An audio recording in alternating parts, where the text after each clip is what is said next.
Last episode में हमने देखा था कि एलेक्स ने अपने ग्रैंडफादर को उस ओल्ड लेडी और उसके साथियों से बचा लिया था, लेकिन वो सिर्फ एलेक्स के ग्रैंडपा की स्पिरिट थी जो इंजर्ड होने की वजह से गायब हो जाती है। पर एलेक्स को पता चलता है कि उसका भाई युवान तियान सीक्रेट रिलीम में जाने वाला है। इसकी वजह से एलेक्स को लगता है कि शायद एलेक्स के ग्रैंडपा भी वहाँ आ सकते हैं। इसलिए एलेक्स युवान तियान सीक्रेट रिलीम के पास वाले शहर के एक रेस्टोरेंट में आ जाता है। अब आगे तो एपिसोड 121 की शुरुआत में हम एलेक्स को उसी शहर के एक रेस्टोरेंट में देखते हैं जहां एलेक्स ने म्यू की मदद से एक मच्छर को अपने ग्रैंडफादर को ढूंढने के लिए भेजा था, लेकिन उस मच्छर को एलेक्स के ग्रैंडफादर का कोई क्लू नहीं मिला था, जिसे जानने के बाद एलेक्स कहता है कि लगता है मुझे अब युवान तियान सीक्रेट रिलीम में ही जाकर अपने ग्रैंडफादर को ढूंढना होगा। लेकिन मैंने सुना है कि उस रिलीम में कंपटीशन में पार्ट ले चुके वाले लोग ही जा सकते हैं, साथ ही वहाँ पर बहुत ज्यादा खतरा भी है। इसलिए एलेक्स बोलने वाले पत्थर और म्यू से कहता है कि तुम सब यहीं पर रुकोगे। ऊपर से वो उन सब से उस सिल्वर फीनिक्स का ख्याल रखने को कहता है क्योंकि वो बहुत वीक हो गई थी। इस पे बोलने वाला पत्थर एलेक्स को बोलता है कि तुम चिंता मत करो, जब तक मैं यहाँ हूँ तब तक इसको कुछ नहीं होगा।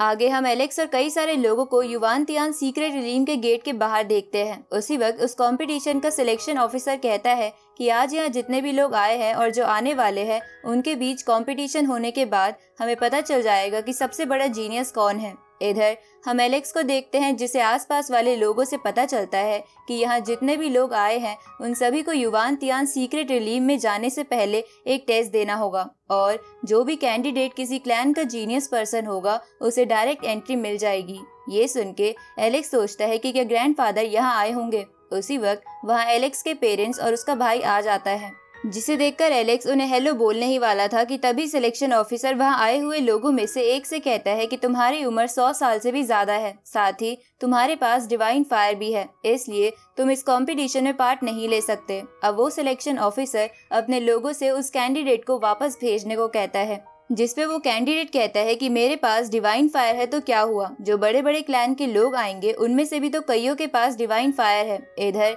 ये सब सुन के एलेक्स की मॉम बोलती है कि ये कंपटीशन बहुत ही अनफेयर है क्योंकि इसमें आम लोगों के पास डिवाइन फायर होना अलाउड नहीं है, लेकिन वही दूसरी तरफ अगर वो इंसान किसी बड़े सेक्ट का मेंबर है तो वो डिवाइन फायर होने के बाद भी पार्टिसिपेट कर सकता है। ये सुनकर जेस अपनी मदर से कहता है कि ऐसा इसलिए किया गया है ताकि बड़े सेक्ट के मेंबर्स को प्रोटेक्ट किया जा सके, क्योंकि अगर गलती से बड़े सेक्ट का कोई जीनियस मेंबर किसी नॉर्मल पर्सन की डिवाइन फायर से मर जाता है तो उस सेक्ट का नाम बदनाम हो सकता है। साथ ही इस चक्कर में वो सेक्ट बाकी सेक्ट से दुश्मनी भी मोल ले सकता है। इस पे उसकी मॉम उसे कहती है कि तुमने ये कह तो दिया है, लेकिन युवान तियान सीक्रेट रिलीम ट्रैप से भरी हुई है, साथ ही यहाँ पर बहुत सारी अपॉर्चुनिटीज भी है, जिसकी वजह से कब कोई कैंडिडेट या मास्टर किसी और कैंडिडेट को मार दे इसका कोई पता नहीं है, इसलिए तुम संभल कर रहना। ये सुन के जेस कहता है कि आप मेरी चिंता मत कीजिए, इस कंपटीशन में कुछ ही सेक्ट्स को डिवाइन फायर के कैंडिडेट भेजना अलाउड है, इसलिए मैं अपना पूरा ख्याल रखूंगा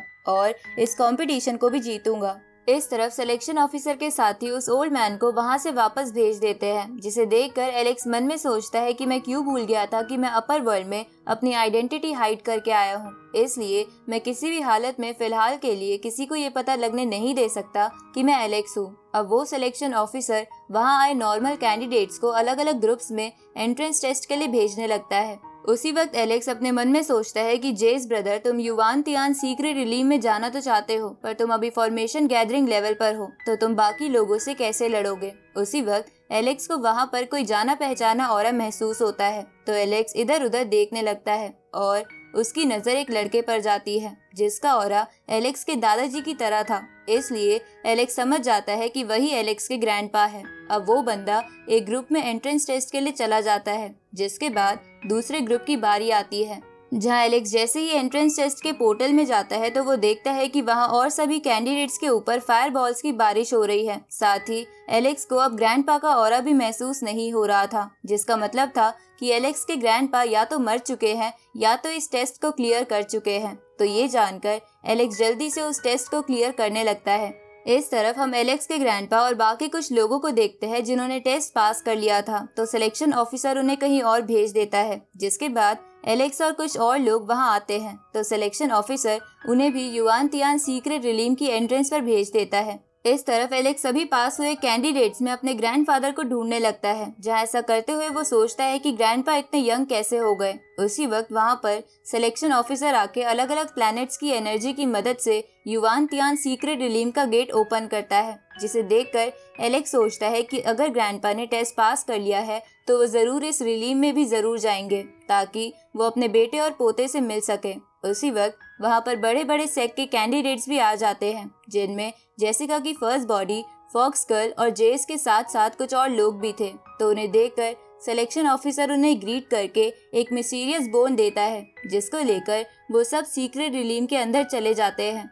इस तरफ एलेक्स सोच रहा था कि वो मिस्टीरियस बोन असल में क्या चीज थी। इसके बाद वो सिलेक्शन ऑफिसर नॉर्मल लोगों को भी एक एक कर सीक्रेट रिलीम में भेजने लगता है। उसी वक्त एलेक्स की नजर अपने ग्रैंडफादर पर जाती है, जो सीक्रेट रिलीम में जा चुके थे, जिन्हें देखकर एलेक्स भी जल्दी से अंदर जाने लगता है। लेकिन उसी वक्त वहां पर डीमन सेक का लीडर सिलेक्शन ऑफिसर से अनाउंसमेंट करते हुए कहता है कि अब अगले जितने भी लोग जाएंगे उनमें से कुछ तो तुम सीक्रेट रिलीम के अंदर बनी फॉर्मेशन में भेज दो। ये सुन के एलेक्स को गुस्सा आता है, क्योंकि अब उसे अपने ग्रैंडपा से दूर किसी और प्लेस पर जाना होगा।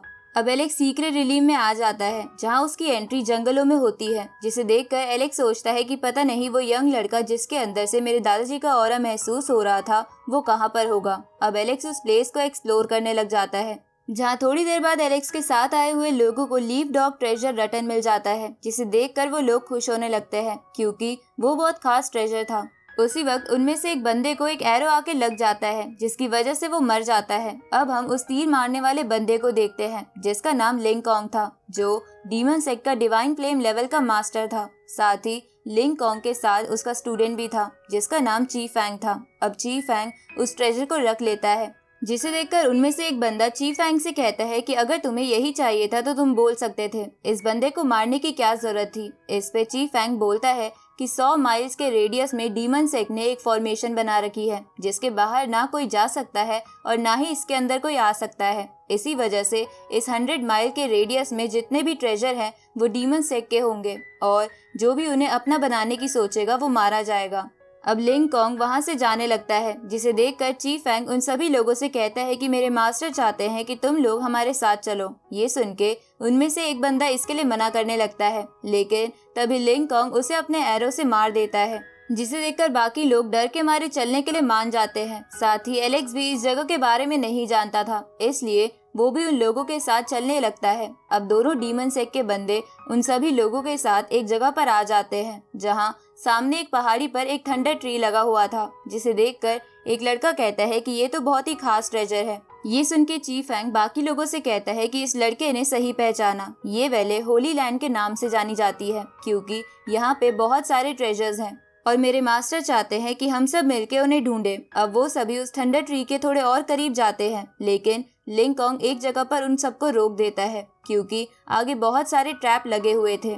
तभी ची फैंग उन लोगों से कहता है कि हम इन्हीं ट्रैप्स की वजह से तुम लोगों को यहाँ लाए हैं। अब ची फैंग उनमें से एक लड़के को आगे जाने को कहता है, लेकिन वो लड़का डर रहा था, तो लिंग कॉन्ग उसे अपने एरो से डराने लगता है, जिसे देखकर वो लड़का डरते हुए आगे जाता है। लेकिन थोड़ा ही आगे जाने पर उसका पैर एक ट्रैप पर पड़ जाता है, जिसकी वजह से उसकी मौत हो जाती है। तो ये देखकर लिंग कॉन्ग अगले पर्सन को आगे जाने को बोलता है, लेकिन वो लड़का मरना नहीं चाहता था, इसलिए वो वहाँ से भागने की कोशिश करता है, पर अचानक से वो भी थंडर की वजह से मारा जाता है, जिसे देखकर ची फैंग सबसे कहता है कि मैं तुम सबको एक बात बताना भूल गया कि यहाँ पर एक इनविजिबल थंडर ट्रैप भी है, जिसे टच करते ही तुम्हारी मौत हो जाएगी।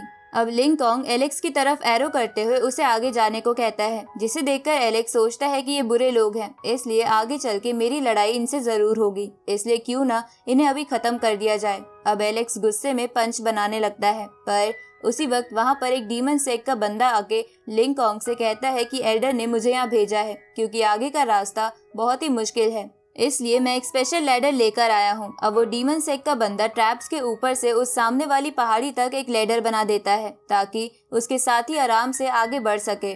उसी वक्त लिंग कॉन्ग एलेक्स पर अटैक कर देता है, क्योंकि वो समझ गया था कि एलेक्स उस पर हमला करने की सोच रहा था। अब लिंग कॉन्ग के अटैक करने की वजह से वह धुआं हो जाता है, जिससे सबको लगता है कि एलेक्स मर गया। इसके बाद वो लोग आगे जाने लगते हैं। जहाँ लिंग कॉन्ग उस लैडर लाने वाले बंदे को वहीं खड़ा कर देता है ताकि वो उस लैडर को गार्ड कर सके। उसी वक्त एलेक्स उस धुएं के बीच से बाहर आता है और उस लैडर को अपने पास रखने लगता है, लेकिन वो गार्ड उसे रोकता है और एलेक्स पर अटैक करता है, जिससे एलेक्स थोड़ा दूर हो जाता है। पर इसके बाद एलेक्स उस गार्ड को जोर से किक करता है और तेजी से उसकी तरफ बढ़ता है। और इसी के साथ ये पार्ट यहीं पर खत्म होता है।